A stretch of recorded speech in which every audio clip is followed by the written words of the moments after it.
와, 2025년도 이제 정말 며칠 안 남았네요.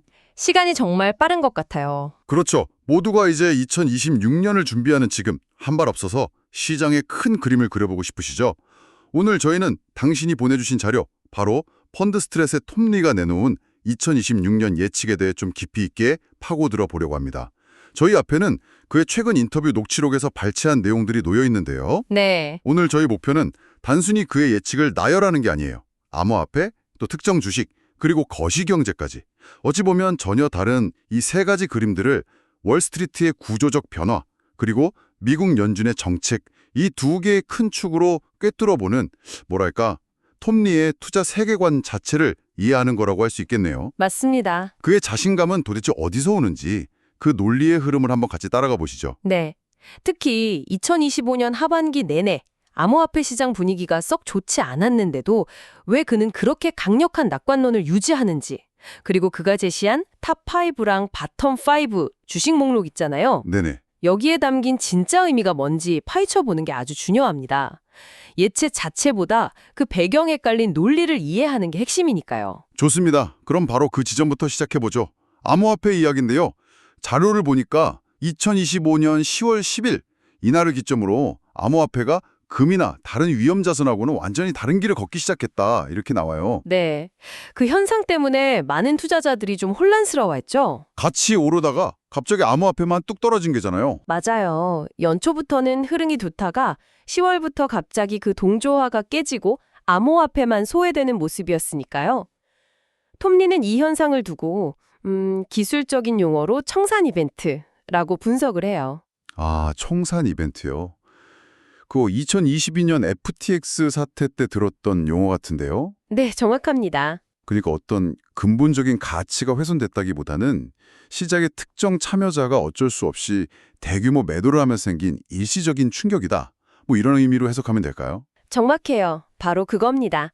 그런 갑작스러운 매도 물량을 시장이 소화하고 또 마켓 메이커들이 다시 포지션을 잡는데 보통 한 8주 정도 걸린다고 봐요. 8주요? 네.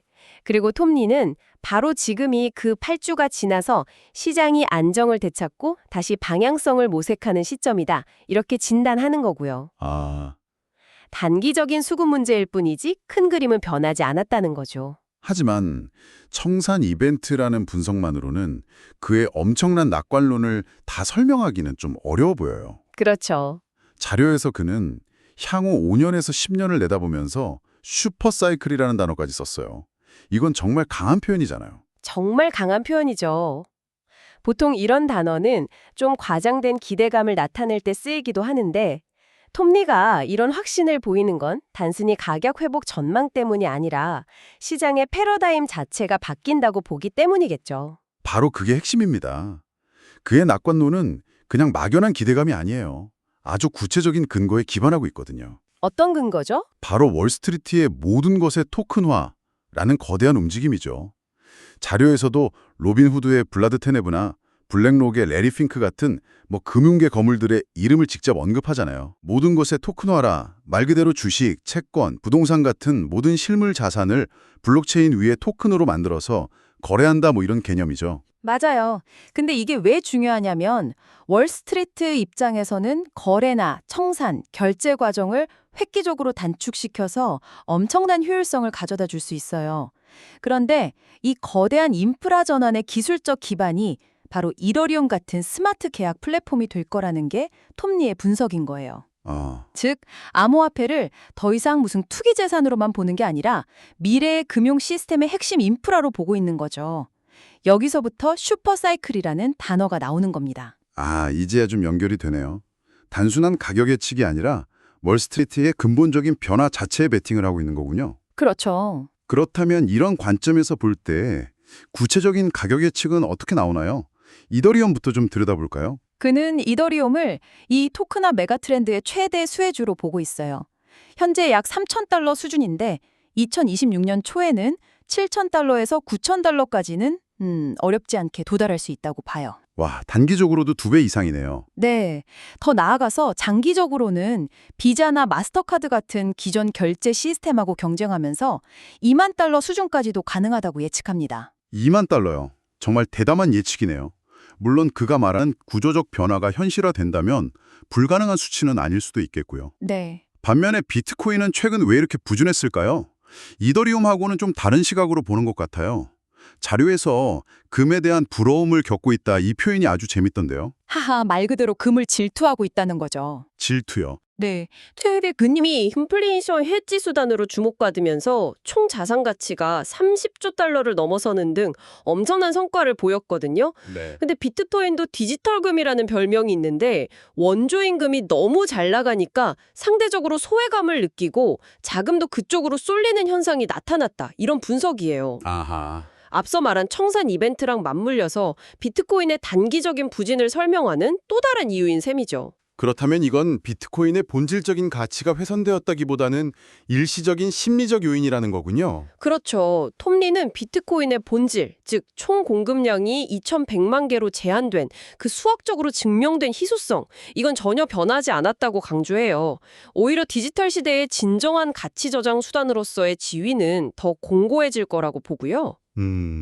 그래서 비트코인의 본격적인 상승을 랠리는 2026년에 시작될 거고 장기적으로 20만 달러에 도달하는 것이 매우 합리적인 예측이다. 이렇게 말해요. 20만 달러. 지금의 부진은 더 큰 도약을 위한 일시적인 숨고르기다. 이런 시각이죠. 월스트리트의 구조적 변화가 이더리움의 가치를 뒷받침하고 또 비트코인은 고유의 희소성을 바탕으로 다시 일어설 거라는 논리군요.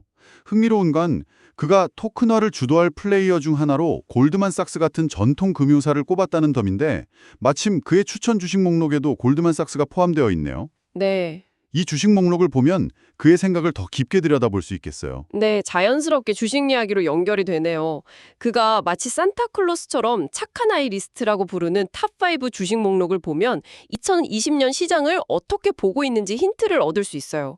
목록에는 엔비디아, AMD 같은 반도체 주식, 그리고 메타, 골드만삭스, 아리스타 네트워크스가 포함되어 있죠. 반도체, AI, 금융, 네트워킹 하드웨어까지 기술주 중심이긴 하지만 각기 다른 영역의 선두주자들이네요.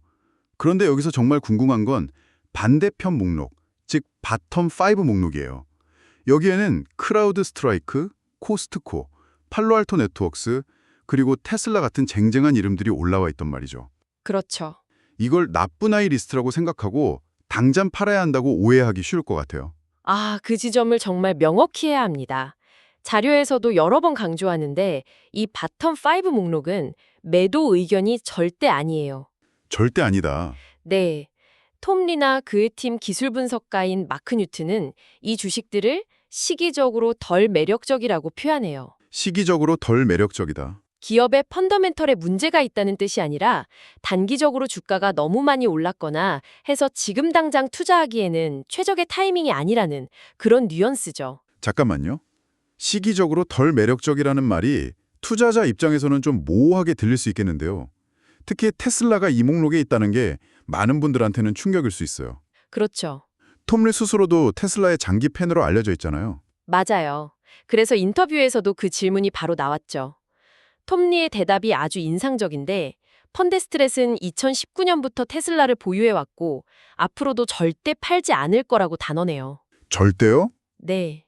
이건 좀처럼 듣기 힘든 강한 표현이거든요. 이건 좀 모순적으로 들리는데요.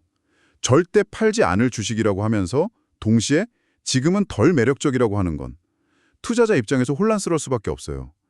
단지 주가가 많이 올랐다는 이유만으로 덜 매력적이라고 분류하는 게 합리적인 분석일까요? 아, 좋은 지적입니다. 여기서 우리는 톰리가 주식을 평가하는 두 가지 층위를 구분해야 해요. 하나는 기업의 장기적인 미래 가치, 즉 펀더멘털이고요. 다른 하나는 단기적인 주가 흐름, 즉 타이밍이에요. 펀더멘털과 타이밍. 네. 그가 테슬라를 절대 팔지 않겠다고 하는 건 일론 머스크가 가진 미래 비전의 가치를 믿기 때문이에요. 자료에 언급된 것만 해도 옵티머스 프라임 휴머노이드 로봇, 완전 자율주행 로봇 택시, XAI 같은 것들이죠. 아, 이건 아직 재무제표에 숫자로 찍히지 않은 거대한 잠재적 가치잖아요. 그러니까 장기적인 성장 스토리는 의심의 여지가 없다는 거군요. 그렇죠. 하지만 동시에 시기적으로 덜 매력적이라고 말하는 건 순전히 타이밍의 문제입니다. 최근 주가가 단기간에 너무 가파르게 올랐기 때문에 차익 실현 매물도 나오고 주가가 좀 쉬어가는 그런 숨고르기 구간이 필요하다고 본 거예요. 아, 숨고르기. 에너지를 분출했으니까 다음 상승을 위해 잠시 에너지를 비축할 시간이라는 거죠. 그의 메시지는 테슬라의 펀더멘털이 나빠졌으니 팔아라가 아니에요. 장기 투자자라면 계속 보유하되 신규 진입을 고려한다면 지금은 최적의 타이밍이 아닐 수 있다는 아주 미묘하고 정교한 조언인 셈이죠. 아하, 이제 명확해지네요. 그의 주식 목록은 단순히 사라, 팔아 라 같은 그런 이분법적인 신호가 아니라 장기적인 비전과 단기적인 타이밍을 함께 고려해서 입체적으로 시장을 봐야 한다. 이런 메시지를 담고 있는 거군요. 맞습니다. 펀더멘털과 타이밍을 분리해서 생각하는 게 그의 분석의 핵심 중 하나라고 볼 수 있죠. 자, 그럼 이제 시야를 더 넓혀보죠. 암호화폐의 고조적 변화, 개별 주식의 타이밍까지 살펴봤는데 이 모든 것들이 움직이는 거대한 판, 즉 2026년 시장 전체의 흐름은 어떻게 전망하고 있나요? 톰리는 2026년에도 여전히 기술주를 좋아하지만 한 가지 중요한 단서를 달아요. 단서요? 네, 기술주가 특정 거시경제 지표에 매우 민감하게 반응할 거라는 점이죠. 바로 ISM 제조업 지수, 금리, 그리고 연준의 태도입니다. ISM 제조업 지수를 언급한 게 흥미로운데요. 보통 ISM 지수는 전통적인 제조업 경기를 보여주는 지표로 알려져 있잖아요. 이걸 기술주랑 연결했다는 건 어떤 의미가 있을까요? 아주 중요한 포인트예요. 이건 톰리가 앞으로의 기술주 성장이 단순히 소프트웨어나 온라인 플랫폼을 넘어서서 AI나 로봇공학을 통해 실제 산업의 생산성을 향상시키는 것과 깊게 연관될 거라고 본다는 의미로 해석할 수 있어요. 아, 즉, 제조업 경기가 살아나야 기술주도 더 힘을 받을 수 있다는 거죠. 이런 관점 때문에 그는 기술주뿐만 아니라 금융, 산업, 에너지, 기초소재 같은 전통적인 경기 순환주에도 긍정적인 시각을 보이는 거고요. 시장 전반이 건강하게 상승하는 그림을 그리고 있는 거죠. 결국 모든 뒤는 연준으로 통하는 것 같네요. 하하, 맞습니다. 이 모든 전망의 전제 조건은 연준이 더 이상 공격적으로 금리를 올리지 않고 오히려 인하를 시작할 거라는 기대감일 테니까요. 자료에 나타난 시장의 금리 인하 시점 예측을 보면 6월이 가장 유력한 것으로 나오는데 톰리도 여기에 동의하나요? 네, 그 타임라인에 동의합니다. 그리고 한 걸음 더 나아가서 왜 그 시점이 합리적인지에 대한 약간 정치적인 분석까지 덧붙여요. 핵심은 제롬 파워 연준 의장의 연임 여부가 결정되는 시점과 맞물려 있다는 거예요. 아, 연준 의장의 거치 문제와 시장의 금리 예측을 연결하는 거군요.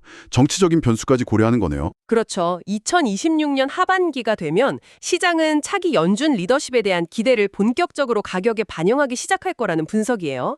파월 의장이 연임되더라도 더 비둘기파적인 정책을 펼칠 거라는 기대감, 혹은 새로운 리더십이 들어설 가능성 같은 것들이죠. 그래서 상반기까지는 현재의 정책 기조가 유지되다가 6월을 기점으로 하반기부터 본격적인 변화에 바람이 불기 시작할 거라는 상당히 논리적인 시나리오를 제시하고 있어요. 와, 시장 참여자들의 기대 심리가 어떻게 형성되고 움직이는지를 꿰뚫어 보고 있는 분석이네요. 마지막으로 매그니피센트 7에 대한 그의 생각도 궁금해요. 한때 시장을 이끌었던 이 빅테크 종목들에 대한 의견도 요즘 분분하잖아요. 그는 2026년에도 여전히 이 종목들을 긍정적으로 보고 있어요. 녹취록을 보면 I still like Mac 7 for next year 라고 명확하게 말하죠. 아, 직접적으로요? 네, 이 인터뷰가 진행될 당시에 S&P 500 지수가 사상 최고치를 경신하는 등 시장 분위기가 아주 좋았는데 이런 상황에서 시장의 주도주가 쉽게 바뀌지 않을 거라는 믿음이 깔려 있는 것 같아요. 오늘 저희는 톰리의 2026년 전망을 통해 그의 투자 철학을 정말 깊이 있게 들여다본 것 같아요. 암호화폐 시장의 패러다임 변화부터 펀더멘털과 타이밍을 구분하는 주식 분석, 그리고 거시 경제와 정치적 변수까지 아우르는 그의 통찰력이 아주 인상적이네요. 네, 핵심을 다시 한번 정리하자면 그 납관론은 두 개의 큰 기둥 위에 서 있다고 볼 수 있어요. 두 개의 기둥이요. 첫 번째는 월스트리트의 토큰화라는 거대한 기술적, 구조적 변화가 암호화폐 시장의 슈퍼사이클을 이끌 거라는 믿음. 그리고 두 번째는 2026년 하반기부터 시작될 연준의 정책 변화가 주식시장 전반에 긍정적인 바람을 불어넣을 거라는 기대죠. 단기적인 변동성에 흔들리지 말고 이 두 가지 거대한 흐름에 집중하라는 메시지를 던지고 있는 거예요. 톰리는 월스트리트의 토큰화 열풍이 이더리움 같은 플랫폼에 엄청난 기회가 될 거라고 강조했어요. 여기서 당신이 한번 생각해 볼 만한 질문을 던져보려고 해요. 만약 그의 예측대로 주식, 채권, 부동산 같은 모든 자산이 블록체인 위에서 토큰으로 거래된다면 그 변화를 주도하는 골드만삭스 같은 전통 금융기관들 스스로에게는 어떤 영향을 미치게 될까요? 그들은 자신들의 핵심 비즈니스 모델을 근본적으로 뒤흔들 수 있는 변화의 방어하세를 스스로 당기고 있는 것은 아닐까요?